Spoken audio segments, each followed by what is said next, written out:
year it was for Iowa State.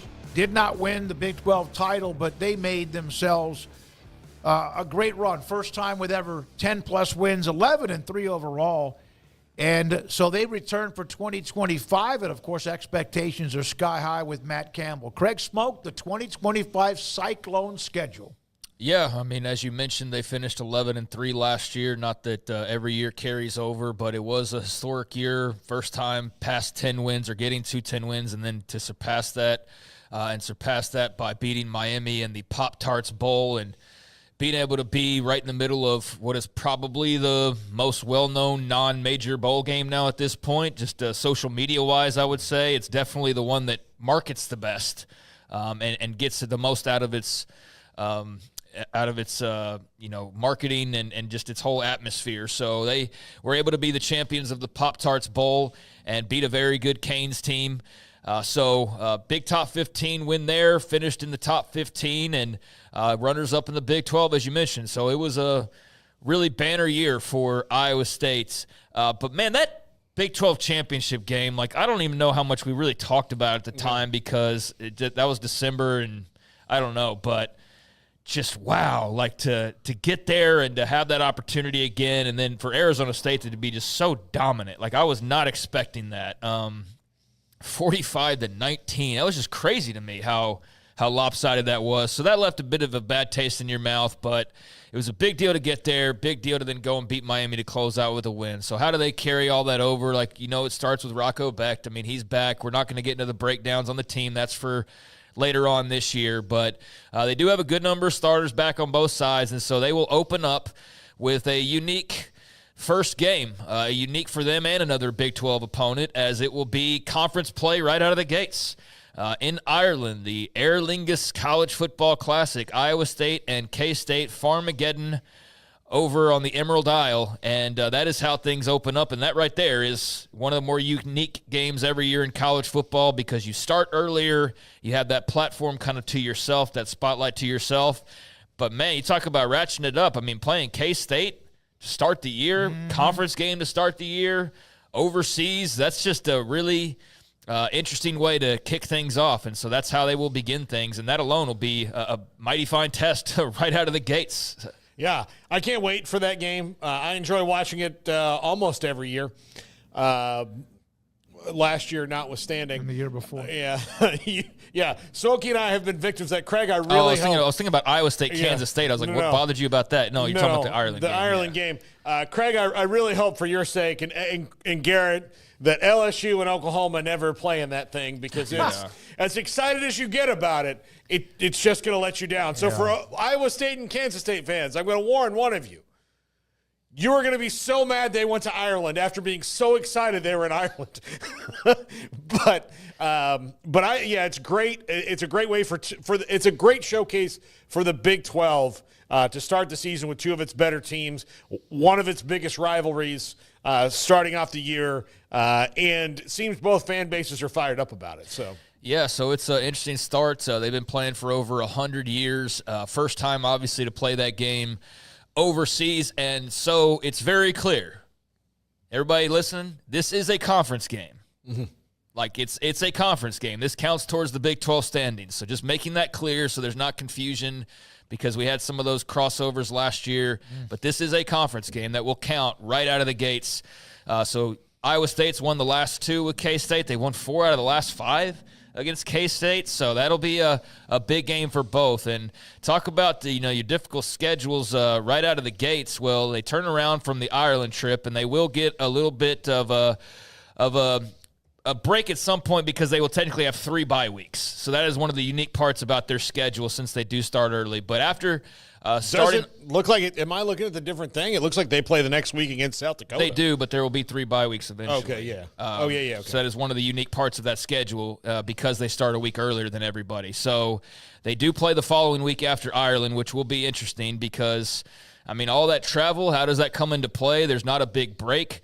So you go Saturday to Saturday, come back from Ireland, and you play South Dakota, who is no pushover whatsoever. So that is right after that, and then you close out your non-conference schedule with Iowa and the Cyhawk game. Or no, you don't close out your non-conference schedule because K-State's conference game. So you go South Dakota, and then you have the following week Iowa at home, Cyhawk game, and then you have your final non-conference game at Arkansas State. So that's kind of unique too. Like this schedule, when you really boil it down, it's just kind of bizarre. I mean, really, you're going to Arkansas State, you're opening conference play, Farmageddon in Ireland.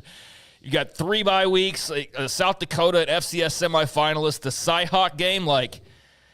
Dude, they're going to be worn the hell out, and I don't know if they're going to be worse for wear, but they are going to be battle tested. To be your best requires commitment, dedication, and intensity.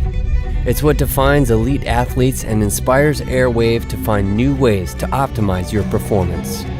Introducing Airwave Recovery, a mouthpiece designed to work while you sleep to further unlock your potential. Airwave Recovery features our patented reflex technology, small, integrated bumps uniquely positioned to activate your tongue's natural response. Your tongue will instinctively move forward, opening your airway and improving your quality of sleep. And thanks to our patented fitting material and a purpose-designed support wall, you'll enjoy a secure, comfortable fit all night long. With Airwave Recovery, you sleep better and recharge faster. Airwave Recovery, recharge your potential. After the first month of the college football season. I mean, your 2 biggest rivals, the 2 biggest ones they have in the first 3 weeks. That is, Yep. And look, that might wind up being a good thing because you can just keep that mindset going of it's rivalry week, we hunt until you get to the South Dakota and Arkansas State may get some of that smoke, because you're just going to have to keep locked into it. But that's going to be hard going overseas, coming back, and no break, no buffer week, nothing. No break. No bye week. I mean, FSU and Georgia Tech both had a bye week last year. FSU stayed in Ireland for a couple days and did the things they planned on doing afterwards. This is going to be coming right back and doing all that. It's going to be tough. And if you're 2-2 out of that, that's not a big surprise, but it's not the end of your season. It's just you could easily be 2-2 out of that because that is a hammer to start it out. Yeah, that's really difficult. You got any thoughts on that first month? Yeah, man, I'm telling you, that Dublin game is kind of just weird. And Northwestern beating Nebraska, that wasn't a huge upset. It was an upset. FSU losing to Georgia Tech in the end made sense because Georgia Tech was better. But that can be a drain, and the fact they're playing the very next week is surprising to me. But, they knew that when they took the game. And they're getting a game that's at a neutral site. Remember what Jamie Pollard mentioned, that would be a game in Manhattan, Kansas. So to me, that is a trade-off in a good way because even though that's a short trip, it's a neutral game. And I got a feeling Iowa State, Kansas State fans are going to load that place up. Yep, so there you go. There's the first month. Ireland against K-State, FCS semifinalist South Dakota, Cyhawk against Iowa, on the road to Arkansas State. So then they get the first of 3 bye weeks. And after that much-needed break, I would imagine, who knows what they are, 2-2 at worst, you would say. If they're 4-0, then holy cow, watch out. But they will get finally a break, and then will return to Big 12 play. They have Arizona at home. Then they will play at Cincinnati, so they'll go and take on the Bearcats there. Then they have Colorado also on the road, so that's the only back-to-back road games they have is that Cincinnati, Colorado, October 4th, October 11th. But, yeah, then they have their second of what will be 3 bye weeks after that little 3-game stretch of Arizona at home and then trips to Cincy and Colorado. So that breaks it up into the second segment there for them. That one, at least you give them a little bit of a time to ratchet back up if everything, again, chalk. If it's chalk, you have a nicer middle there.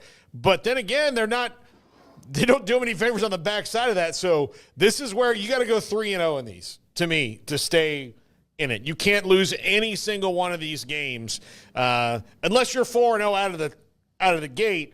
But even then, to stay in the reasonable playoff discussion, I think you got to go 3-0 in those. Yeah, so after Colorado, they have their second bye week, and then it is to your home field to come back for the third time. It's a weird schedule, man, with all the breaks. But you come back after that second bye week, and you get BYU at home. It ought to be a hell of a game.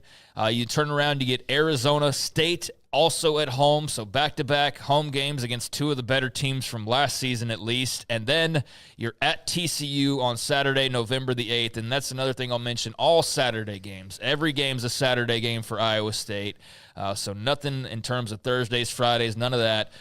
But, yeah, that's the next chunk, and so this part 3 of 4, which they're a unique Ireland game, but – yeah, you get BYU, Arizona State, and at TCU. So, man alive, like you miss Baylor on here, who you think will be pretty good. Texas Tech, who you think will be pretty good.